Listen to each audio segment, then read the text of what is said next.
Hey guys, and thank you for checking out the video. Today we're going to go ahead and go over the Duffalo bar manufactured by Kabuki Strength.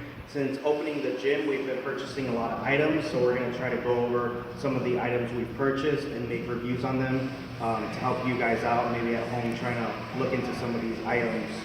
So with the Duffalo bar, it's sold as a performance squat and bench bar. It's really primarily made for the squat and the bench. And the idea behind it is it's supposed to reduce stress in shoulders, the biceps, and then also just kind of work with injuries in regards to the squat and the bench. So now the actual specs behind the bar, as you can tell, it's kind of in a bench shape.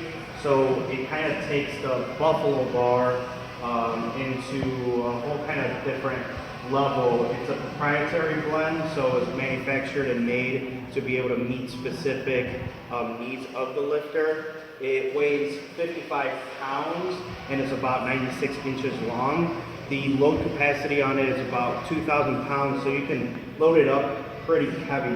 When purchasing it, you have a few options. You can either go with the bare steel, with the clear zinc, the electroless nickel, or the black oxide.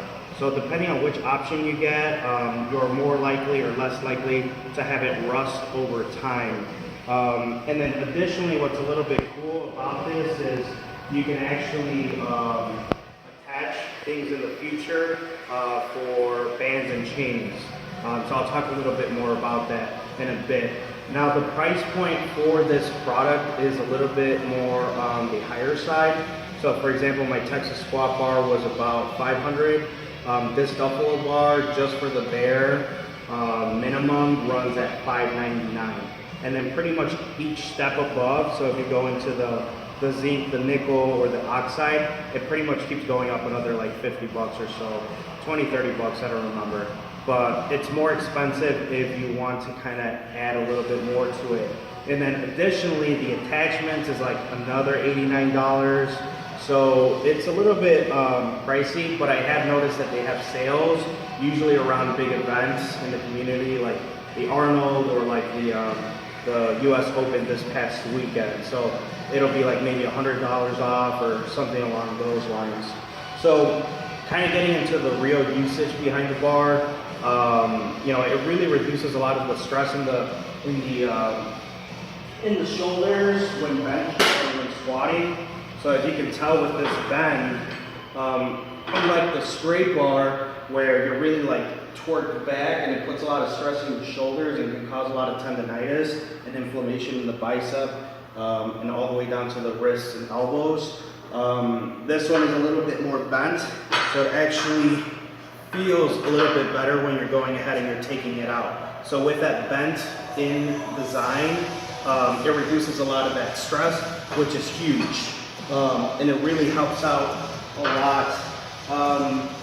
Another thing that it really helps out with is when it comes down to the bench, this design is going to put your wrist in a position that allows you to really engage your lats and engage your scapula so that you can go ahead and bench in a better position.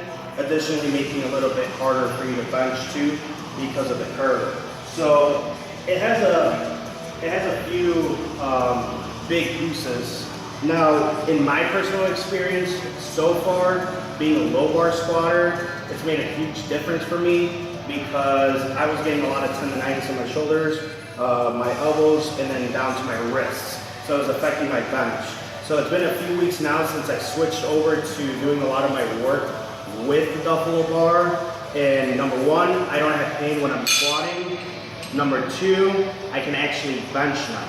So before I had a lot of pain when I was trying to bench because I'd be squatting pretty heavy and then trying to bench, you know, a few days later, and a lot of that residual pain from the squatting was affecting my bench and was affecting my bench progress. Right now, I feel really good about both of them. So that's what's really helped me out a lot. And what I have found is that it actually works just like a straight bar. So in comparison to say like the safety squat bar, which completely changes the dynamic of the squat, this one doesn't feel any different than a regular bar. So that's what's cool about it too, is you can pretty much switch it out for your strength bar, and you're only going to have benefits from it. Now, I'll quickly go through some pros and cons to kind of wrap up the video for anyone still looking into it. But pros, it reduces, stress injuries and chronic injuries like tendonitis, etc. It's going to allow you to do more higher frequency with your squats if you've already had problems with that in the past, but you want to squat more. It has really aggressive knurling, and just the manufacturing overall is very nice. Even down to the detail inside the collars, it's pretty cool.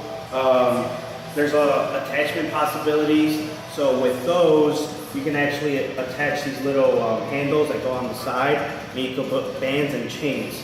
So instead of putting it on the inside or having to like switch out the plates and switch out the bands and the chains, and it can kind of get annoying, you can keep the plates on the Duffalo bar, but just change the bands and chains really easily. So it's a little bit easier. And then I haven't really used it much for bench, but another pro would be, a little more variation with the bench, in case, you kind of want to throw something different in there, or you're having problems, off the bottom. Finally, the cons. It's kind of expensive, honestly, $5.99 for a bar.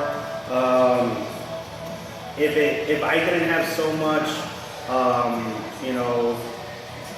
interest in seeing how it worked out for me and my squat and my bench, I wouldn't have bought it. But it really made a big difference. So it has helped, but it is pretty expensive. The shipping I found was kind of a little slower than I expected. Usually I order stuff from other websites and they're pretty fast. This was like 7 to 10 days, which isn't slow, but it's still not, like other places. Another thing that is a little obnoxious about the bar is that right now, I have the racks in on my monolift. So I know a lot of you guys don't have monoliths at home. Maybe you're going ahead and you're using like a regular cage, just kind of like a regular sandwich hooks or whatever. It's gonna flip like this. You see how that flips? So that's kind of annoying. Especially if you're trying to set yourself up and as it starts getting heavier and you start loading up weight, you have to flip it, make sure it actually stays still, and then go ahead and get underneath it. And then also inside of a cage, it might be hard to fit in versus on a monolith. It's a little bit easier. The other thing that sucks is you have to buy the attachments, so that's another like $90 if you want to go ahead and actually do that. And then the last thing that I personally don't like, but it's not a super big deal, is this proprietary bend that they created here. It kind of makes it a little wobbly. So when you're squatting, you don't really notice it because you really engage your scapula into it and it gets really tight. So maybe it wobbles a little bit at the top, but not really a big deal. On the bench, you will notice it. Like when you take it out of the rack, it's gonna want to kind of do this. But then again, that's also part of why it helps the bench, is it keeps your wrists forced into a position where it's not going to be wobbly. So I hope that helps a little bit, just to go ahead and give a little more insight towards the Duffalo bar. I had a lot of people asking, but if you're interested in it or you have more questions, feel free to reach out and I'd be more than happy to answer. Thank you.